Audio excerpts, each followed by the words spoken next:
Wow, it certainly has been a while, hasn't it? I mean, not only has it been like a month since my last animated Atrocity, but it's been an entire year since I reviewed an episode of SpongeBob. And that was a re-review. One of the saddest things about being an adult is how fast the months and years seem to fly, as the seasons and even the days of the week seem to blend together. But I think it's about time to rectify both of those problems. This is Someone's in the Kitchen with Sandy. And yeah, it's quite an annoying one. Let's dive right in, shall we? It starts off like so many other bad episodes in the later seasons. Plankton trying to get the Krabby Patty formula through a convoluted scheme. It gets to the point where I don't even really know what the plan is supposed to be anymore. So, Plankton is planning to be served in the Krabby Patty by hiding in one of the buns.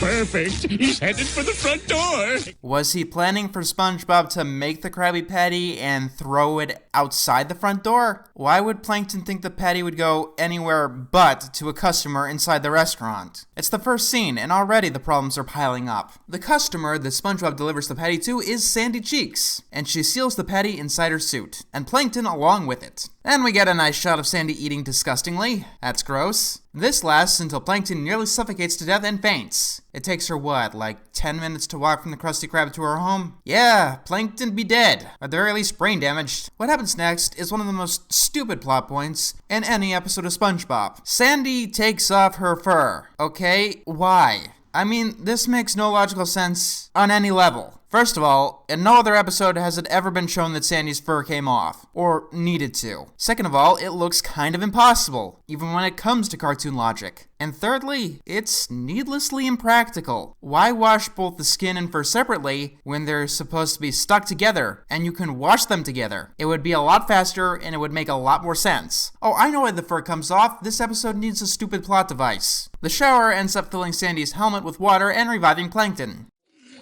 What in Neptune's ocean is that repulsive thing? Yeah, half of this episode is definitely a Sandy torture porn. It ends up being extremely cruel to her for largely no reason. As you might have guessed, this isn't an episode where she needlessly does cruel and monstrous experiments, or messes with fish life in any way whatsoever. Hell, she even has a personality beyond karate or science in this episode. The only thing she's done to warrant all of the pain she gets in the episode is to eat a Krabby Patty and try to take a shower. The other half of this episode, it's a ripoff of Imitation Crabs. What is with that episode? In Season 7 alone, there are 3 episodes that directly rip off Imitation Crabs. Shellback Shenanigans, Grandma's Secret Recipe, and Someone's in the Kitchen with Sandy. I have no idea why. I mean, Imitation Crabs is a fine episode. It was decent, but I don't think it's like a tour de force or anything. It was a pretty good episode of SpongeBob. It's not something like Pancakes or Chocolate Nuts. Then I might understand them trying to rip it off 50 different times. And yeah, a lot of other episodes that aren't the greatest ever get ripped off, but that's usually a one-time thing. What makes Imitation Crabs so special that it has 3 rip-offs in this one season alone? Oh no, you can't be serious. As serious as a shark attack. That's racist. Sandy finds that her fur is stolen and she's been locked in the bathroom. That doesn't stop her for long though, and now she's pissed. Meanwhile, Plankton turns Sandy's fur into a robot, to predictable results. Everyone in town becomes an absolute idiot, and doesn't realize the obvious. In Imitation Crabs, it worked, because SpongeBob was the only one that the robot interacted with. And as we all know, SpongeBob's not the brightest bulb in the socket, not even during the earlier seasons. So, Plankton goes to the Krusty Krab, and, in a perfect disguise, he orders a Krabby Patty. Wait, no, he asks to be shown how a Krabby Patty is made. Why? I mean, in many episodes, including this one, it's shown that all Plankton has to do is get a Krabby Patty outside of the restaurant, and then he's clear. Wouldn't it be much smarter if Plankton just ordered a patty? Sandy did that earlier in the episode. It's obviously not impossible. Even if you wanted to tell this plot again, the Imitation Crab story, you could do it just as easily. Instead of what happens later, just have all these obstacles keep Plankton from leaving the restaurant or getting home, instead of delaying the creation of the patty. And on top of that, if you went that route, this episode wouldn't be so much of a rehash. And of course, SpongeBob believes Plankton is Sandy. Now, here's something that's really stupid. SpongeBob explicitly tells Sandy that he can't tell her the formula, and then he says that he can show her everything else about making the patty. That's not the stupid part. The stupid part is that Plankton goes along with it. So, Plankton is here because SpongeBob is going to tell him every single part, except the one part that he wants to know. The only part that SpongeBob isn't going to tell him is the most important part. And Plankton wants to waste his time with this. Like, telling your friend everything about skydiving, but failing to mention that he doesn't have a parachute. He only has a backpack. As a vehicle for jokes, well, I think Plankton says it perfectly himself. This is getting so tedious. Yeah, every joke here is incredibly stupid, and they go on forever. Half of the episode is like this. As for the other half of the episode, it's a little bit more interesting, but in the worst way possible. Sandy is going through Bikini Bottom in her underwear looking for her belt. That no-good who nabbed my pelt surely came here.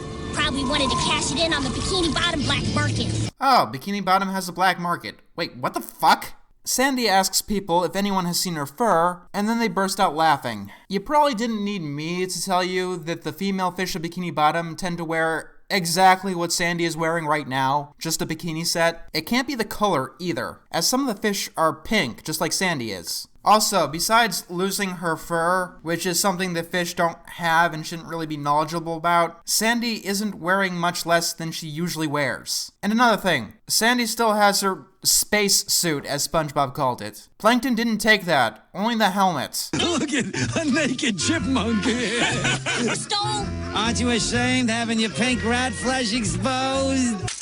Hey, look, a hairless goat. A nudist ferret. What do all of these animals have in common? That's right, kids. None of these are underwater animals, and none of the citizens of Bikini Bottom should have ever heard of any of these. You know, SpongeBob isn't the only cartoon to do this exact plot, where a character gets their clothes stolen and they must hide and sneak around. Even Samurai Jack did it, so there's definitely potential here. You can do this plot correctly, but you've got to do more than just having random characters point and laugh. Episodes like these are more about avoiding embarrassment than actually being embarrassed. It works best when their character tries to hide their nudity, but ends up in other embarrassing or awkward situations, like putting on a totally ridiculous outfit. I mean, Sandy tries to put on seaweed, but it doesn't look humorous and it's gone before anything really happens with it. After a heat vent destroys Sandy's seaweed, some cops point and laugh at her. Now here's a really stupid part. These exact cops end up arresting Sandy at the end of the episode, because public nudity is against the law. Even though at that exact time, Plankton is naked and he's been naked the entire episode. Like, what the hell? This episode is trying to tell the worst jokes, and they don't even work in the logic that the episode itself sets up. I mean, this joke might work a bit better if the cops were of a different model at the end, but no.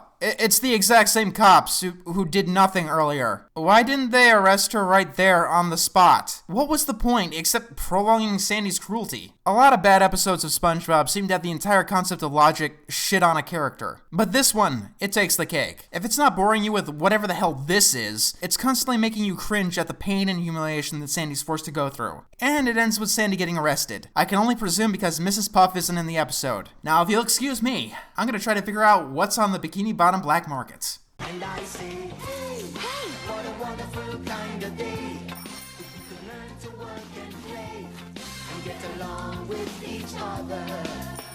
You got to listen to your heart, listen to the beat, listen to the rhythm of the street.